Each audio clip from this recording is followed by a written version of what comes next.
બોટાદ રાણપુરમાં તાલુકા પંચાયત ખાતે press conference યોજવામાં આવી હતી। બોટાદ જિલ્લાના રાણપુર તાલુકા પંચાયત ખાતે વીબીજી રામજી નવા અધિનિયમ અને યોજના જાગૃતિ અંગે આઈસી વીકને લઈને પ્રેસ કોન્ફરન્સ યોજવામાં આવી।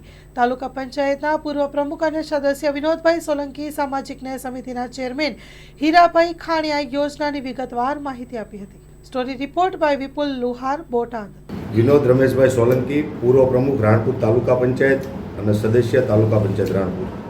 થોડા સમય પહેલાં દેશના યશસ્વી પ્રધાનમંત્રી શ્રી નરેન્દ્ર મોદી સાહેબની સરકાર દ્વારા સંસદમાં વિકસિત ભારત રોજગાર અને આજીવિકા ગેરંટી મિશન માટે વીબીજી રામજી અધિનિયમ 2025 દેશના ગ્રામીણ પરિવાર માટે એક ઐતિહાસિક પગલું ભરવામાં આવ્યું છે।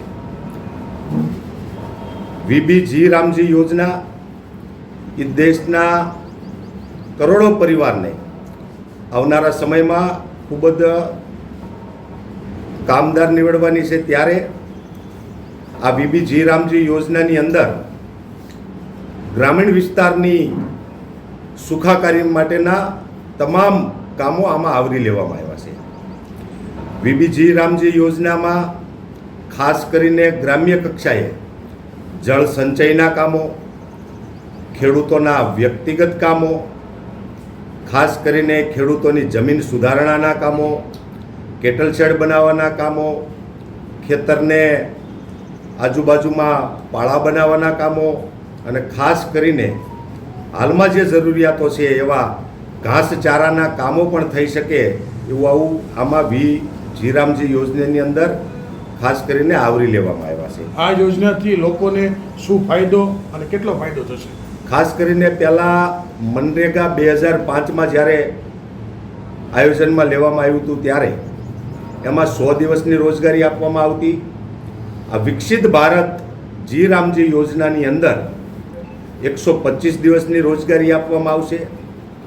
પહેલાં મનરેગાની અંદર પેમેન્ટ કરવામાં, એના બિલના ચૂકવણા કરવામાં, ટેકનોલોજી આધારિત જ્યારે નહોતું ત્યારે એમાં ખૂબ મુશ્કેલો ઊભી થતી હતી।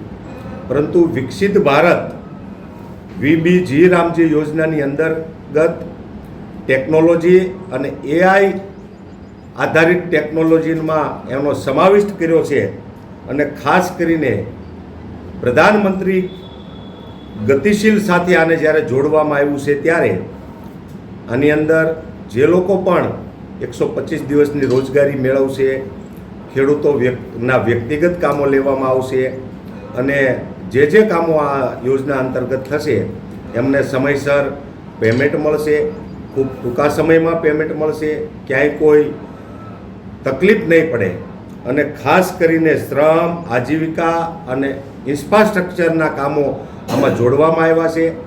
ગ્રામ પંચાયતના મકાનો હોય, આંગણવાડીના મકાનો હોય, શાળાની અંદર મધ્યાહન ભોજનના કામો હોય કે ખાસ કરીને પીએમ આવાસ યોજના અંતર્ગત પણ આની અંદર 90 દિવસની આજીવિકા આપવાનું કામ આ યોજનાની અંદર સમાવિષ્ટ કરવામાં આવ્યું છે। આગામી દિવસોમાં રાણપુર તાલુકામાં કેટલા લોકોને આ યોજનાનો લાભ મળશે? ખાસ કરીને આ યોજનાની વાત કરું તો વિકસિત ભારત વીબીજી રામજી યોજનાની અંતર્ગત 125 દિવસની રોજગારી મળવાની છે સામાન્ય પરિવારોને અને એવા સમયે રોજગારી આપવામાં આવવાની છે ત્યારે જ્યારે ખેડૂતોના કામો ન હોય, ખેડૂતોના ખેતરની અંદરની તમામ કામગીરી પૂર્ણ થાય પછી જ આ યોજનાના અંતર્ગત કામો આપવામાં આવનારા છે।